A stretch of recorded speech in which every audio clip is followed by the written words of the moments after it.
Bonjour à tous, bienvenue aux premières portes ouvertes virtuelles de l'école Alphapix, école inclusive qui se situe tout près de Toulouse dans une petite commune qu'on appelle Plaisance-du-Touche. Donc au cours de ce diaporama, nous allons avoir le plaisir de vous faire découvrir la pédagogie de notre établissement et préciser à quels enfants elle peut répondre et à quels besoins peut-être des familles elle peut répondre. Donc c'est une école différente pour des enfants singuliers et nous allons vous expliquer en quoi elle est différente et pourquoi ces enfants sont si singuliers. Donc l'école Alphapix a été conçue comme un dispositif SAS. C'est une structure qui vient en réponse aux besoins des élèves qui présentent à un moment donné de leur parcours une incapacité à apprendre ou à se fondre dans le milieu dit ordinaire. Les enfants qui intègrent ce dispositif présentent en effet des difficultés, qu'elles soient modérées ou plus graves, persistantes ou temporaires, pour lesquelles les dispositifs de remédiation de l'école de l'éducation nationale n'ont pas permis d'amélioration de leur performance scolaire malgré la mise en place de ces dispositifs parfois complexes que vous connaissez, que sont le PPS, le PPRE ou encore le soutien individuel par les réseaux d'aide spécialisés. Donc ce projet s'inscrit bien dans la continuité des dispositifs précités, mais elle va aller au-delà. En fait, pour Alphapix, l'inclusion, c'est son ADN et il s'exprime par les moyens que l'on met en œuvre au bénéfice de tous les élèves pour leur permettre d'accéder à tout type d'apprentissage. Le fondement principal de notre école, c'est l'accessibilité universelle. En fait, l'accessibilité universelle, elle se définit comme le caractère d'un produit, procédé, service, information ou environnement qui, dans un but d'équité, va permettre à toute personne, quel que soit son âge, son genre, ses capacités ou encore son origine culturelle, de réaliser des activités de façon autonome et d'obtenir des résultats équivalents. Alors, comment est-ce que ça se passe chez Alphapix? Tout d'abord, le public concerné est finalement assez simple à définir, ce sont tous les élèves.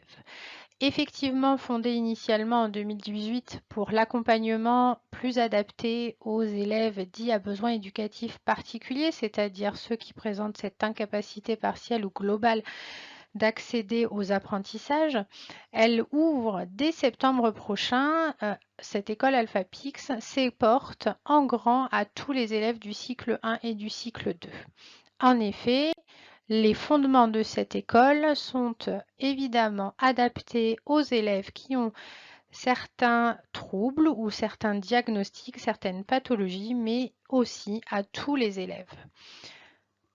Donc sa pédagogie va être adaptée évidemment à tous et l'expertise de l'équipe acquise auprès des enfants dits en difficulté d'apprentissage est donc un atout majeur auprès de chacun des élèves qu'elle souhaite accueillir.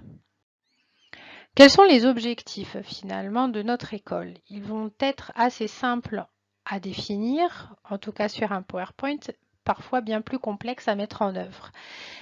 Il faut permettre aux enfants, la plupart du temps, ceux que nous avons accueillis avaient des parcours relativement chaotiques, lourds, notamment de phobie scolaire ou en tout cas de peur d'apprendre.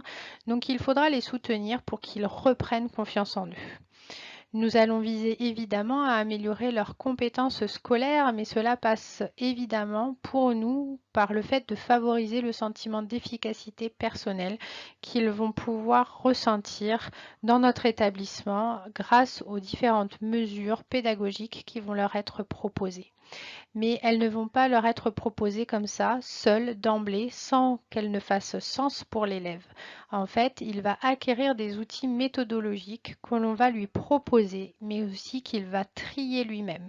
Il va nous dire par retour quels sont les outils méthodologiques qui semblent lui correspondre et qu'il pense être utiles, qui l'aident vraiment. Donc l'enfant va ainsi apprendre à apprendre et comprendre comment on apprend. Dans notre école, nous pensons évidemment au retour dans le milieu dit ordinaire.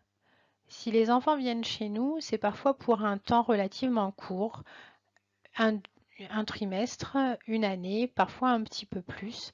Le but étant évidemment pour une structure SAS de les accompagner vers le retour dans leur établissement de référence. Donc cela se prépare aussi avec les équipes, que ce soit l'équipe de notre établissement ou celle de l'établissement d'accueil lorsque l'enfant repartira. Quel est le type de soutien que l'on peut proposer aux élèves dans notre structure?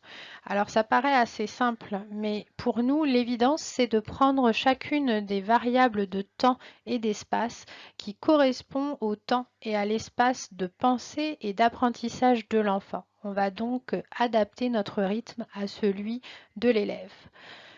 Comment fait-on? Eh bien, on établit dès le début de l'année pour les nouveaux élèves un profil pour comprendre quel est son style d'apprentissage, où sont ses points d'appui, ses points forts sur lesquels on va pouvoir capitaliser pour l'aider à vaincre, dépasser ses peurs ou les difficultés d'apprentissage du point de vue plus cognitif.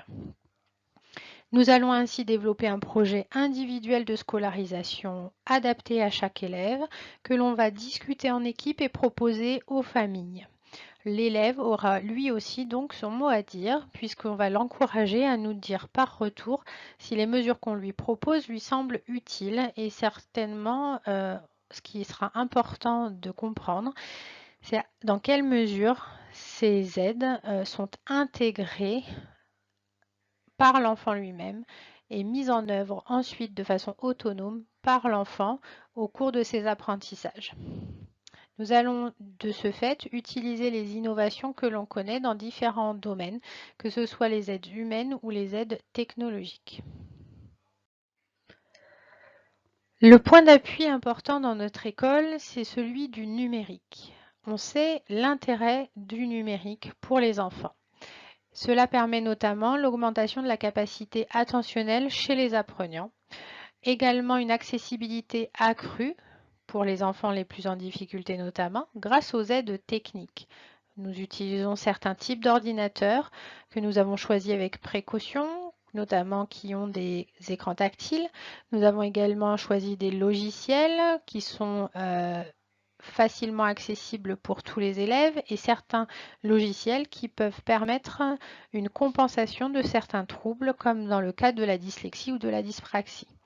Nous allons également nous attacher à aider l'enfant à s'autonomiser dans l'utilisation de ces outils, le responsabiliser dans la gestion de ces outils, savoir quand on le sort, comment on en prend soin, et puis savoir quand il en a besoin, comment mobiliser les différents outils logiciels qui sont à sa disposition.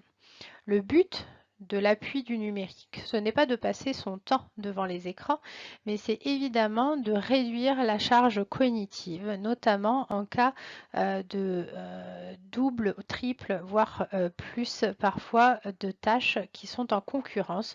On pense notamment à la prise de notes lorsque l'enseignant pose une phrase sur le tableau et que l'enfant doit notamment comprendre ce qui est dit à l'oral et reporter cette phrase sur son cahier à l'écrit. Nous allons aussi nous attacher à dédramatiser cette situation d'apprentissage et valoriser le statut de l'erreur pour que l'enfant prenne confiance en lui et s'autorise à essayer. Nous allons adapter nos exigences au niveau de base où se situe l'enfant selon le type de connaissance qui est mobilisé. Et puis petit à petit, nous allons lui en demander toujours un petit peu plus, sans avoir des exigences trop éloignées de ce qu'il peut réaliser, afin de le garder dans une motivation qui soit positive jour après jour. Nous allons également développer de nouvelles stratégies avec lui pour apprendre à mesure de l'année. Donc évidemment, il n'y a pas de baguette magique pour arriver à aider ces enfants au mieux de nos capacités et des leurs. C'est-à-dire qu'il faudra co-construire cet espace d'apprentissage avec les familles, les enseignants et parfois les thérapeutes pour ces enfants qui ont des suivis, notamment en orthophonie, en ergothérapie, en psychomotricité ou en psychologie. Donc l'élaboration du projet individuel de formation des élèves se fait en début d'année, mais il est révisé régulièrement. On voit les familles régulièrement pour des échanges tout à fait positifs autour des vacances scolaires. Les échanges réguliers vont permettre d'adapter et d'ajuster les propositions pédagogiques au fur et à mesure des progrès de l'élève et de son développement. Donc, nous tentons le plus souvent possible d'inviter à la réflexion les thérapeutes pour qu'ils nous donnent leur avis sur les méthodes qui peuvent être proposées, mais aussi parfois de comprendre ce qui peut empêcher un élève de mettre en œuvre ce qu'il semble pourtant avoir compris et maîtrisé dans le bureau d'un thérapeute lors d'une consultation, par exemple. Alors, on nous demande souvent si finalement l'école Alphapix est une école alternative. Oui, et puis finalement non. En fait, à bien y regarder, tous les points d'appui que nous utilisons au plan pédagogique sont des appuis qui ont été mis en évidence, vérifiés, éprouvés au cours du siècle dernier. Donc cela n'a rien en soi de très nouveau ou de révolutionnaire. L'éducation nouvelle n'est pas si nouvelle si on peut se permettre ce petit jeu de mots.